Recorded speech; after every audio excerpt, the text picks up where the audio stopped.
All right, welcome to our Jiu-Jitsu classes online with Mica Cipili, André Vaughn. We are this week covering a little bit about scapes or defending game. Jiu-Jitsu is divided basically in positioning.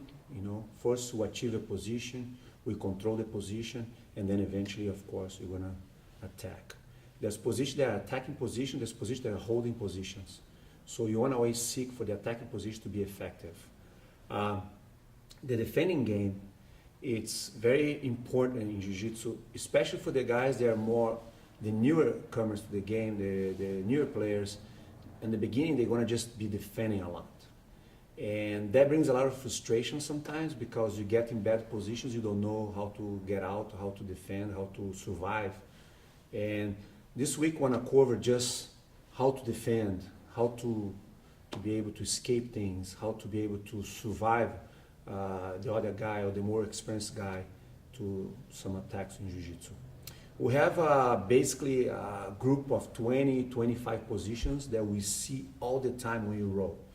We know they are the Armbars, the triangle, omoplata, footlocks, kimura, key lock, some choke, guillotine choke. All those are very basic, but they are like the core of attacking, the attacking game that we have. If you watch any fighting event or any competition, those are the moves that you see most of the time. Once in a while you see something different, but because those are like the sense of the attacking game that we have. Of course, when you're able to defend those moves in particular, you're already way better because you're already able to survive. The idea always is to get your defending game very sharp first. You're gonna use more. And then, of course, you start to throw some attacks. Also, in a real situation, on the street or even MMA or in any situation that you are involved, what brings you confidence is not the fact that you know that you can beat someone, that you can tap someone, or you can overcome someone. Is the fact that you know that that person cannot do anything against you that you don't have an answer for. So it's very important to work in your defending game. Basically, that's what I'm trying to say. That's going to bring you confidence. You know that that person is not going to do anything against you, that you're not going to have an answer. So today we're going to start with one of the most common positions probably that we see the most is the armbar from the guard. From the armbar from the guard, actually from all defending positions, there's three phases. The first phase is preventing. You want to make sure the person that you're going against or your competitor or your opponent don't even do the move. You prevent the move before the move is even created, is even formed. You see it coming, you prevent that. The second phase is you're going to be defending.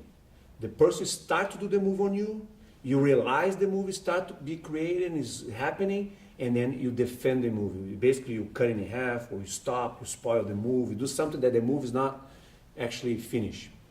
And then the last part is your opponent, he basically do the move on you, and now you didn't prevent, you didn't defend, you have to escape. Now at the end of the part of defending, you have to escape now. You don't want to be in that area much. You don't want to be always trying to escape. You want to be more like preventing and defending. But when you are new, you don't recognize the move, you don't understand the technique, and you basically are more trying to escape. When you get a little bit higher belt, brown, black, you're going to be preventing more and you're going to be defending more. And that's why you have more understanding of the art. So let's go for the armbar. He's going to go down, I'm going to go in his guard. I'm going to show just a quick example about those three elements.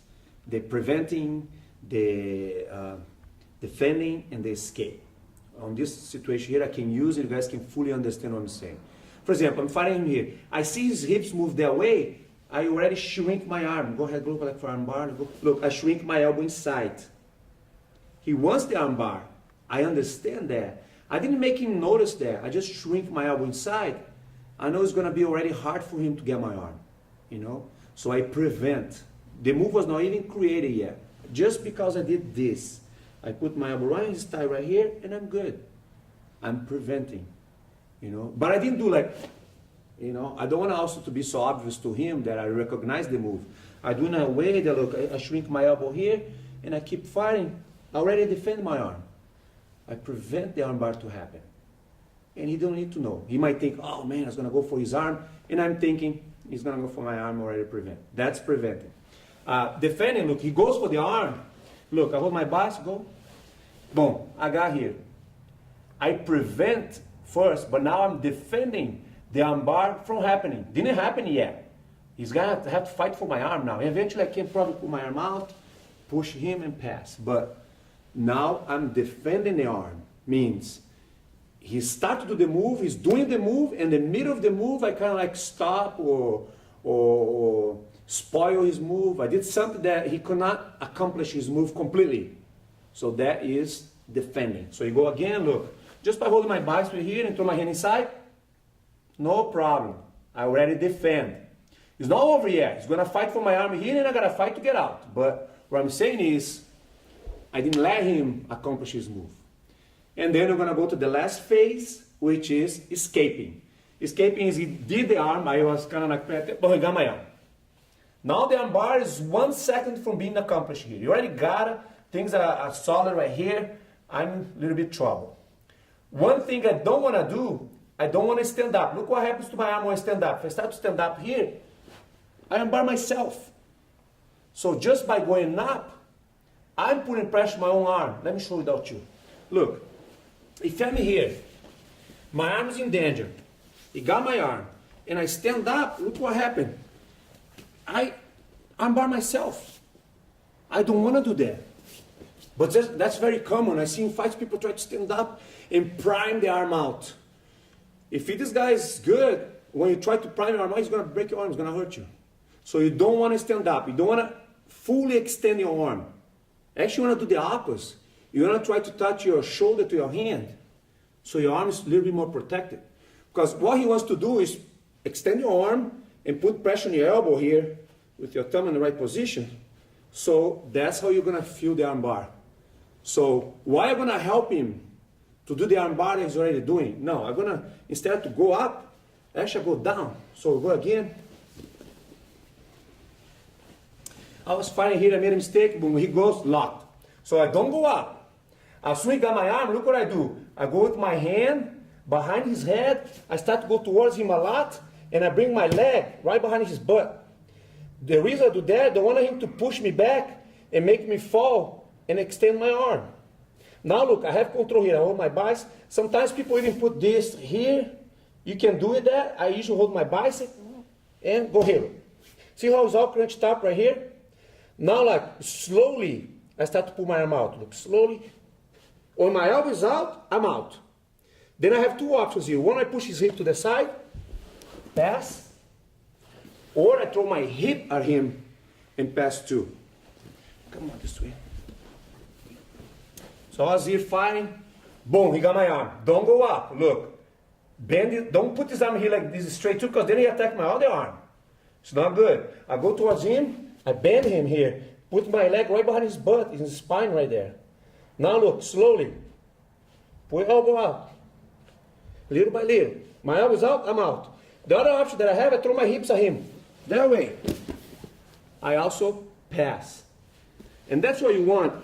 You want every time he throw a move on you to be a position for you. For example, he throws, can you imagine, every time he throws armbar, I pass his guard. Soon he's not going to throw armbars anymore.